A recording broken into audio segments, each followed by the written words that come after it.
A principios del siglo III a.C., el mundo antiguo se encontraba en crisis. Roma luchaba por su supervivencia contra Aníbal Barca, el mayor enemigo al que se había enfrentado. Pero mientras la República se desangraba en Italia, un joven rey observaba desde el norte de Grecia. Filipo V de Macedonia vio en la distracción romana la oportunidad de expandir su poder.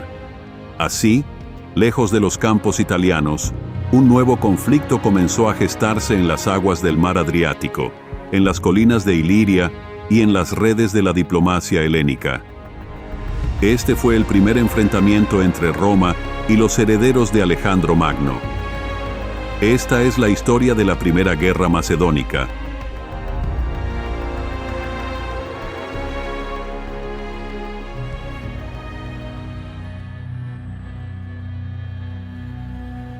Corre el año 218 a.C. En el corazón del Mediterráneo, una guerra colosal está a punto de estallar. La Segunda Guerra Púnica. Roma y Cartago se preparan para un enfrentamiento que decidirá el futuro del mundo occidental. Mientras los romanos se movilizan para defender la península itálica, otro joven monarca, a lo lejos, observa con atención y planeando grandiosos planes. En el norte de Grecia, el trono de Macedonia está ocupado por Filipo V, un rey de tan solo 22 años, recién salido de la juventud, pero ya envuelto en un aura de liderazgo y ambición. Nieto de Demetrio II y heredero de una tradición militar que se remonta a Alejandro Magno, Filipo no era un simple sucesor. Se veía a sí mismo como un restaurador de la gloria macedonia. La Macedonia que heredó Filipo era poderosa, pero no invencible. Debilitada por décadas de guerras internas y la presión de las ligas griegas, su prestigio internacional había disminuido. Sin embargo, siguió siendo una de las mayores fuerzas militares de la región, con una falange disciplinada, un sistema político centralizado y una fuerte economía agrícola sostenida por las riquezas de Tesalia y la Baja Macedonia. Filipo era más que un simple rey con un ejército. Era un estratega nato, un político hábil y, sobre todo, un visionario. Era plenamente consciente de que el mundo estaba cambiando. El dominio del Mediterráneo ya no se decidiría únicamente entre griegos y bárbaros. Ahora, los destinos los escribirían potencias transcontinentales, como Roma y Cartago. Y él quería entrar en este juego, como protagonista. La guerra que se desataba entre Roma y Aníbal no era, para Filipo, una amenaza, sino una oportunidad. Si Cartago ganaba, Roma, debilitada o destruida, abriría un vacío de poder en Occidente. Y en este escenario, Filipo vislumbró la oportunidad de expandir su influencia más allá del mundo helénico, para convertir a Macedonia no solo en una potencia regional, sino en un imperio nuevamente digno del legado de Alejandro. Pero había un primer obstáculo: Iliria. Esta región montañosa, dividida entre tribus guerreras y ciudades costeras estratégicas, se extendía a lo largo de la costa oriental del mar Adriático, desde Epiro hasta el norte de Dalmacia. Para Filipo, dominar Iliria era esencial. No solo ofrecía acceso directo al mar, algo vital para un rey que planeaba desafiar las potencias navales, sino que también servía de puente para futuras campañas en Italia en caso de que Roma cayera. Sin embargo, el control de Iliria ya estaba en disputa. Roma, tras sus campañas de 229 y 219 a.C., había establecido una fuerte presencia allí. Las ciudades portuarias de Apolonia, Dirraquio y otras más pequeñas habían quedado bajo la protección de la República, como aliadas o estados clientes. La presencia romana en el Adriático era un mensaje claro: el mar no estaba libre. Aún así, Filipo no se dejó intimidar. Sabía que Roma tenía sus recursos militares concentrados en otro frente. Un frente desesperado contra uno de los generales más grandes de la historia. Y mientras los senadores romanos se ocupaban de las mortíferas marchas de Aníbal por Italia, el rey macedonio vio brillar su momento. Era ahora o nunca. Comenzó a reunir fuerzas navales. Ordenó la construcción de una nueva flota, barcos ligeros y rápidos que pudieran moverse con eficiencia por las turbulentas aguas del Adriático. No serían grandes trirremes de batalla, sino embarcaciones ágiles, ideales para el transporte, desembarcos relámpago y ataques precisos. Fue una apuesta arriesgada para un reino tradicionalmente más terrestre. Para Filipo, Iliria no era solo un territorio por conquistar, era el primer paso en su escalera de ambiciones imperiales. Y ese año, mientras la atención del mundo se centraba en los Alpes que Aníbal cruzó con sus elefantes, otra amenaza silenciosa comenzó a surgir en las sombras, en Oriente.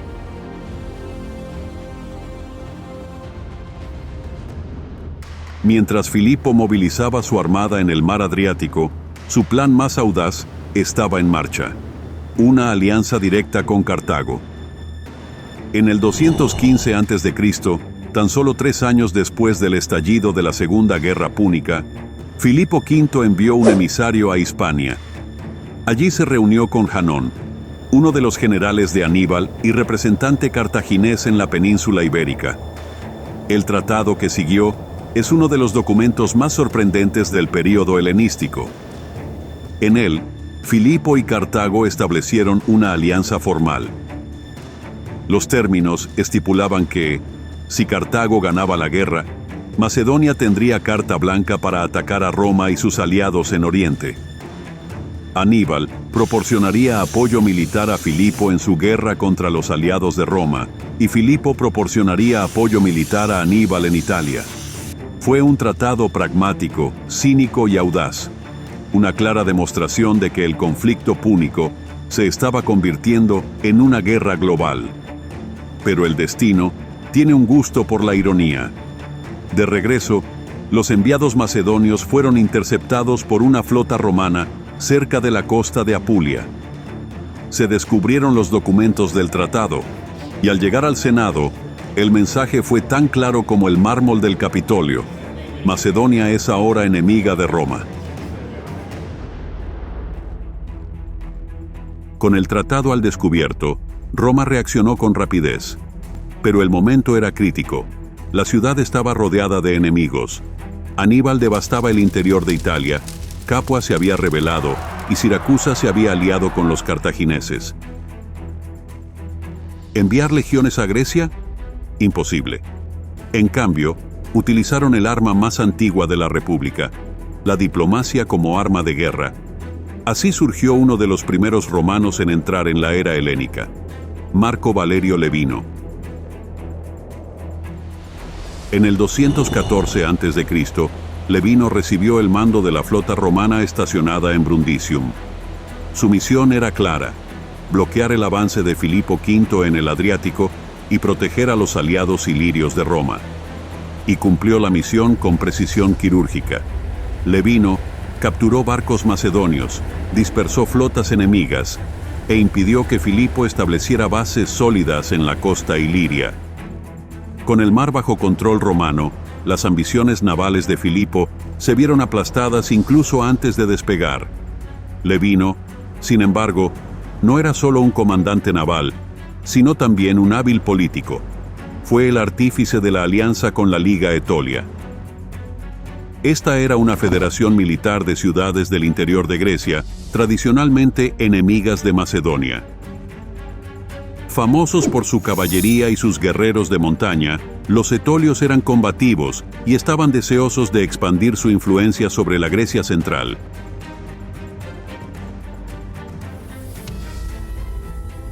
En el 211 a.C., Roma firmó un tratado con los etolios. Los romanos lucharían por mar, los etolios por tierra. La guerra, que antaño era entre dos reinos, se convirtió en un rompecabezas geopolítico. La primera guerra macedónica estaba en pleno apogeo. Junto a los etolios, Roma reunió a un conjunto de aliados: Esparta, Élide, Mesenia, Pérgamo en Asia Menor y Rodas, una potencia naval en el mar Egeo. Ese mismo año, Roma decidió intensificar su presencia militar en Oriente. Publio Sulpicio Galba Máximo fue nombrado cónsul. Y con él, Roma dio un paso más audaz: enviar tropas para operar directamente en suelo griego. Galba no era un aventurero, era un hombre del Senado, austero y decidido, con vasta experiencia militar y una lealtad incuestionable a la República. Cruzó el Adriático con su flota y estableció bases temporales en las islas jónicas, apoyando a los etolios y operando en conjunción con los aliados griegos. Bajo su liderazgo, los romanos libraron escaramuzas contra las guarniciones macedonias, atacaron puertos bajo el control de Filipo y devastaron las regiones costeras para quebrantar la moral del enemigo. La presencia de Galba transformó la guerra. Por primera vez, soldados romanos marcharon sobre territorio griego. Fue un presagio de lo que vendría en las décadas siguientes.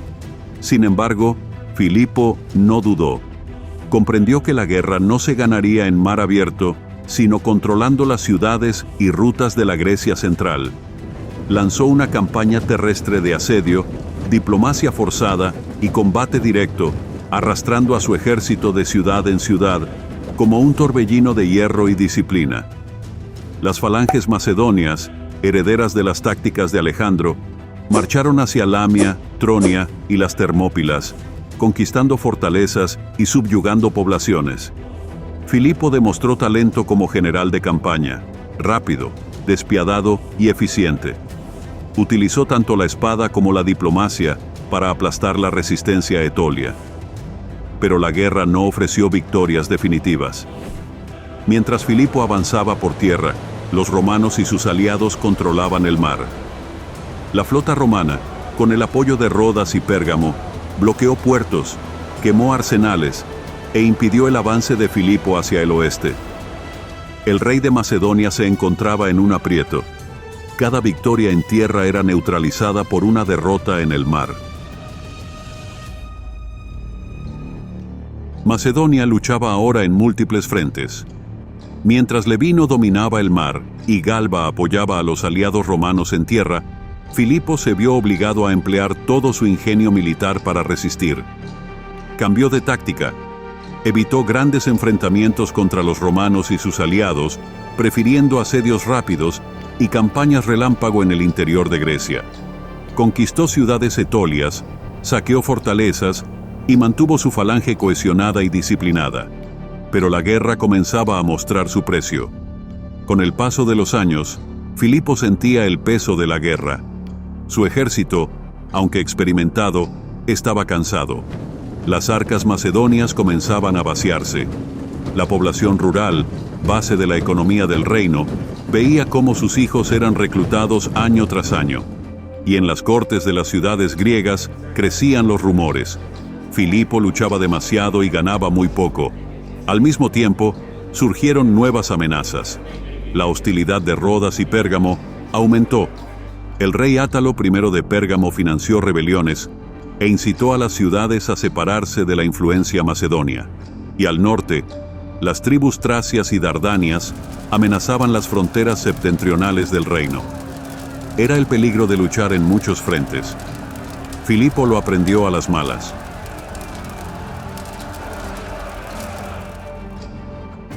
Pero alrededor del 208 a.C., la guerra comenzó, silenciosamente, a cambiar de rumbo.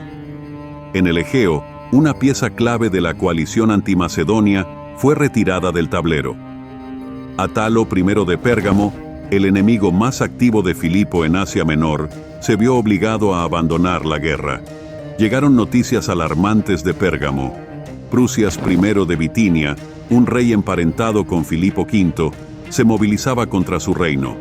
Atalo partió apresuradamente para defender sus propias fronteras y nunca volvería al conflicto. Filipo comprendió de inmediato la importancia de esa decisión. La presión sobre Macedonia estaba disminuyendo. El asedio diplomático comenzaba a desmoronarse. La guerra, una vez más, se inclinaba a su favor. Mientras tanto, el coste del conflicto pesaba cada vez más sobre el mundo griego. El comercio se paralizó. Las rutas marítimas se interrumpieron. Las ciudades neutrales sufrieron tanto como los beligerantes. Y, ante este agotamiento generalizado, surgió una nueva fuerza: la presión por la paz. En la ciudad de Elateia, Filipo recibió una delegación impresionante. Embajadores de Rodas, el Egipto ptolemaico, Bizancio, Quíos, Mitilene y posiblemente incluso Atenas, se reunieron ante el rey macedonio. A ellos se unieron representantes de la propia Liga Etolia, ahora agotada y dividida. La posición de Filipo era sólida. Militarmente, había resistido. Políticamente, sus enemigos estaban fragmentados. La guerra se inclinaba cada vez más a su favor. Pero había un último obstáculo: los etolios. Los líderes de la Liga Etolia se negaron a aceptar las condiciones impuestas por Filipo, que consideraban duras y humillantes. Sin embargo, tras 3 meses más de lucha, la realidad se impuso. Aislados, sin el apoyo efectivo de Roma y rodeados por las fuerzas macedonias, los etolios se vieron obligados a aceptar una paz desfavorable, firmada sin el consentimiento romano, con el único fin de preservar su propio territorio. Sin aliados en Grecia, pero tras haber logrado su objetivo estratégico fundamental, impedir que Filipo apoyara directamente a Aníbal contra Roma, el Senado romano estaba listo para poner fin al conflicto. En el año 205 a.C., en la ciudad de Fénice, se firmó el acuerdo que se conocería como la Paz de Fénice. Tras 9 años de guerra, la Primera Guerra Macedónica llegó oficialmente a su fin. El tratado no coronó a vencedores absolutos. Filipo mantuvo su reino intacto y consolidó su posición en el mundo helénico. Roma, a su vez, se aseguró algo igualmente valioso: tiempo. Tiempo para derrotar a Cartago. Tiempo para prepararse. Tiempo para observar de cerca a Grecia. La paz sellada en Fénice no fue el fin de un conflicto. Fue solo una pausa, porque Roma ahora conocía a los reyes helenísticos. Y Filipo V había aprendido que, incluso desde la distancia, la República Romana nunca dejaría de ser una amenaza. Las semillas de futuras guerras ya estaban sembradas. Pero eso es una historia para otro vídeo. Este es el canal de Batallas Épicas, y nos vemos en el próximo episodio.